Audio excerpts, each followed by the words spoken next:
Hi, Penny. So good to have you here today. How are you? I'm great. How are you? I'm really curious on how our podcast today is going to go, especially because you keep answering my questions in advance. And today's topic is inner knowing. So let's see how this goes. Oh no, now I feel the pressure. So let's talk about feeling and this inner knowing. I have here a quote from you that it's like about acting on the intuition, hmm even if you don't have no idea about the way. Mm. What say Yeah, you? okay. Well, I think that's that great leap of faith, isn't it? And it's a pretty scary thing stepping into the unknown, and a lot of us find that really difficult. I get that. It is difficult, but sometimes you just have to trust that when you take the step, the ground is going to be underneath your feet. And that's really scary to a lot of people. And I get that because I've done it quite a few times in my life actually when I reflect on it. And some people have sort of said, oh, you're brave and wow, you did that on your own. One thing that comes to mind is moving to England from Australia because it was just this.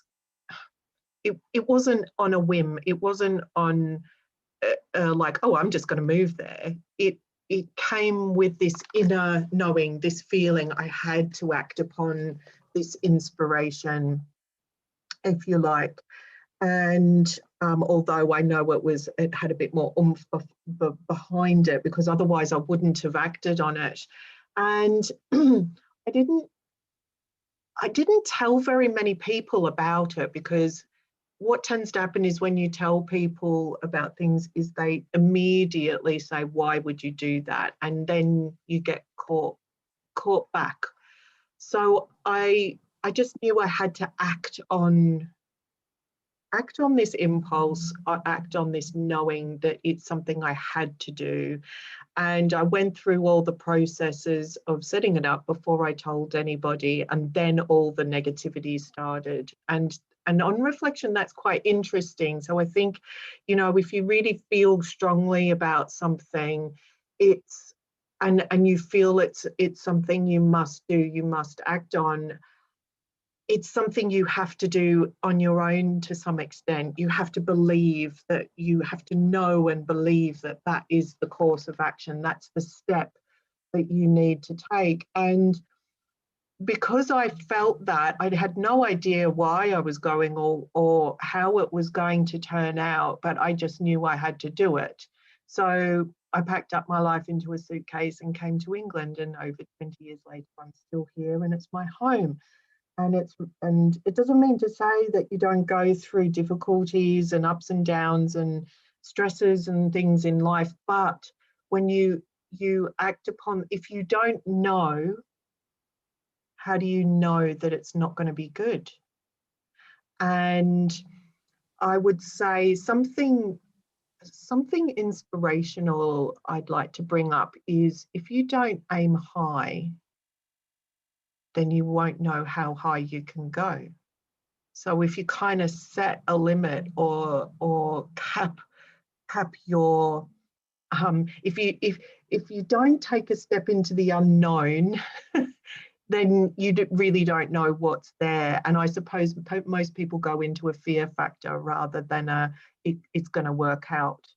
And I suppose that's something that I would encourage people that if they have that feeling that they must do something that and I mean this in a positive way, that there's that they have an idea, an inspiration, something that they feel that they want to do, then sometimes you have to take that leap of faith before it starts to unfold and work out. So, well, oh, here's a good cliche for you.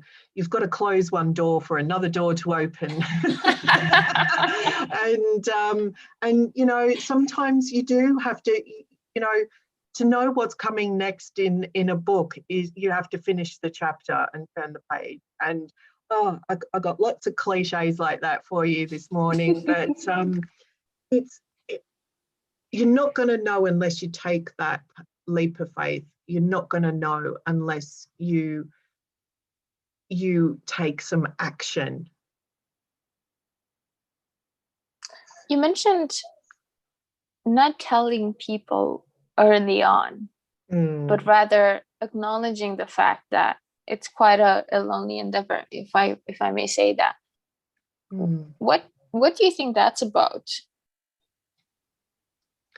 Well, I'm definitely not perfect, and I'm still learning a lot in life. That is for sure. And I can't profess to have all the answers, but on reflection, perhaps there was something in me that knew. There were a number of occasions, personally speaking, there was a number of occasions in my life before that event whereby if I told people about it, they would talk me out of it, and I would believe they were right, and I was wrong. Oh, you know, they're right. I can't do that. They're right. I couldn't do that on my own. They're right. I can't. And so then it engraves into your thought process. Oh, yeah, that's right. I can't do that because they can't see me doing it. But sometimes it's because they don't want you to do it because they have their own reasons to keep you around. You know, they don't want to lose the friendship, or they don't want to whatever it might be. And so I think it was a self-preservation type of a thing that, you know, if this was going to work out, if this was going to lead somewhere, how was I going to know if it was going to lead somewhere if I didn't go and do it? So I didn't want to get talked out of doing it beforehand, if you see what I'm saying. And I would say that it's natural that as human beings, we turn to our friends, our family, and say, hey, I'm thinking about, I don't know, packing up and going to the Himalayas and trekking the Himalayas for a year. Most people's response to most people's thoughts about something like that is, what, are you crazy? Like, but that could be the most profound, spiritual, enlightening, heartwarming experience that person's ever going to have. So why should we be judging that? Why should we be just because I don't see the joy in that? Just because I can barely carry my handbag at the moment. I've forgotten what it's like in all this lockdown, and so how can I imagine myself carrying a backpack and over the Himalayas? You know. So I think it comes down to perception, and our perception of other people and their journey, and ultimately it's your perception, not theirs. And so that's the wisdom I think I would bring out of it, that if you have a knowing that something is a good idea, that something is inspirational, that something is going to be good for your personal, spiritual, career, family life journey, then take the leap of faith and let it unfold, and let people be amazed and surprised and say, yeah, I just had a feeling it would work out. And then the judgment falls away. There's a lot of kindness and generosity in sharing that, actually, because I was thinking it might be people's fears that are speaking when they say, are you crazy? And I think what they mean is, I wish I would have the courage to do that myself. Yeah, for sure. Which is quite different from what they're putting out, basically. So there's that to be mindful of. Saying this, is there a process to feeling or sensing or being mindful of this inner knowledge and acting on it? Well, I think most people can try to work with that, and it comes down to time and space. And a lot of people pre-lockdown would have said they're too busy and haven't got the time and haven't got the space, and life is hectic and what have you. And I'm sure it's fair to say that most people have reevaluated life, living, lifestyle, etc., had too much time, still not had enough time. I mean, our poor care workers and frontline workers have not stopped. They are the ones who have definitely not had the time, the ones keeping the food shops open and the healthcare service and things like that. So there will be some people who really haven't had the time too, but it doesn't have to be that you have to carve out 3 hours of a day. And I think sometimes we're quick to say, oh, I'm too busy, I haven't got the time for that. Even if you take out 10 minutes a day, 10 minutes, like sometimes TV commercials go on for 10 minutes, I'm sure of it. So taking 10 minutes out of your day just to turn everything off, not be distracted or disturbed. I think mobile phones really have a lot to answer for people's attention and time wasting and things like that. So just like turn your phone off. Turn your phone off for 10 minutes and just stop and just check in on how do you feel? How do you feel? What are your dreams? What are your aspirations? How are you feeling? Seek opportunity where there's difficulty, because usually through difficulty there is an opportunity, whether that be for personal growth, spiritual growth, whether that be for a change in lifestyle. And you really just need to give yourself a little bit of time and space just to listen to that inner knowing. If you're distracted by the phone, be ping-ponging with Facebook notifications and Instagram this and TikTok that and a whole bunch of stuff that is constantly demanding your attention, then you will not focus on yourself or your inner knowing. So if anybody's turned off a phone and then back on again, it probably takes about 10 minutes to do anyway. Turn it off, let it reboot, let it reset itself, and why don't you reset yourself in the process? So that's what I would say. How does this tie in, or what dimension would this be if we would be looking at the progressive soul? So I think it's pretty obvious by now, hopefully, that I'm quite confident we are multidimensional beings. So our consciousness is one level, our physical being is another, our soul is another. And so it's aligning all these aspects of ourself into a more harmonious existence.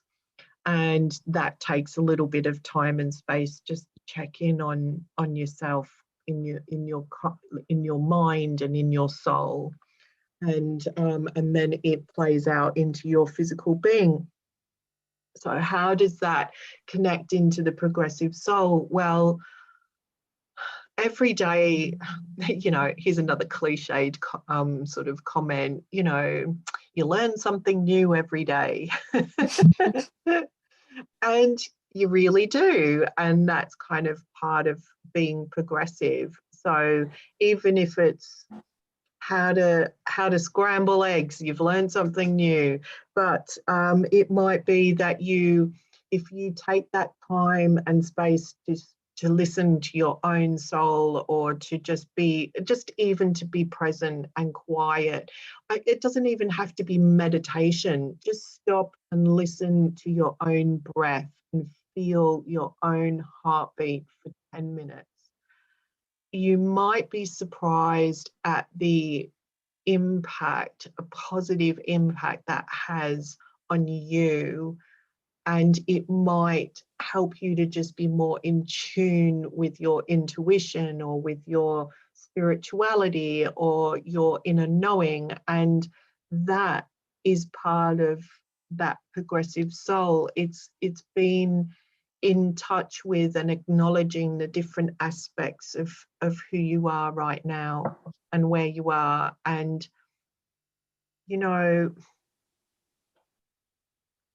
depending on your personality type and what you do in life, most of us look back on things and think about things, and that's where we also learn and progress and grow, because we might see, actually, maybe I was a little bit at fault there, or actually maybe I could have given that a bit more of my attention and time and space.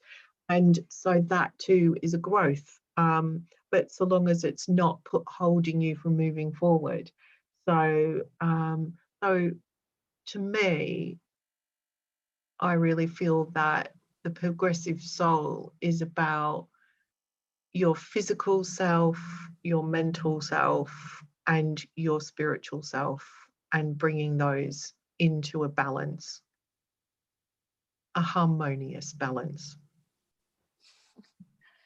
There's a lot of wisdom in that. And I think what we tend to forget about learning is that it doesn't have to be big. It doesn't have to be huge. We don't have to have tons of aha moments every day, every minute for growth to happen. I believe in the power of compound interest. Like, every little thing adds up. Yeah. And when you look back, you notice this wealth of learning that you've been doing, or accumulated, and it's quite empowering, isn't it? Yeah, it is. And actually, I've noticed, I might have mentioned this before, but I've noticed when teaching in the mediumistic arena, there's a lot of students that are kind of looking for the quick answers. Okay, how do I get there now? And well, just tell me what I've got to do so I can do it.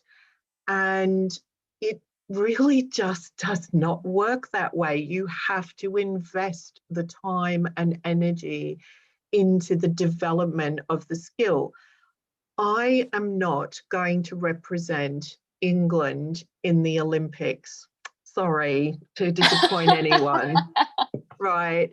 And the reason I'm not going to represent the United Kingdom in the Olympics is because I have not put in the time and effort into training for any one of those skills to be an Olympian. Okay. So anyone who's thought that maybe that might happen, I'm really sorry. It's not going to happen. But if I was to go to the gym every day, if I was to train with a trainer with the skills and the knowledge to help me, if I was to work with a nutritionalist that was going to help me to lose this fat that I seem to accumulate in my middle-age years because of life and hormones, maybe I would, I might not represent England in the Olympics, but I might feel better, I might look better, I might then attain that skill, that athletic skill for a woman of my age and my ability to a higher standard than the average woman of my age and ability who's not putting in the time and energy and effort into attaining that skill. So, but I might be able to represent in my age group in my local area for some kind of gymnastics gym, not gymnastics, but gym competition or something like that. So on a more localized level, I might achieve. So it's the same with anything we do in life, absolutely anything. And that includes mediumship. You are not going to be given a golden ticket. This is not Charlie and the Chocolate Factory. It's you have to put in the time and energy and effort. There is no free lunch. There is no shortcut. There's no royal road. And on that note, thank you so much for today, Penny. I'll see you next time.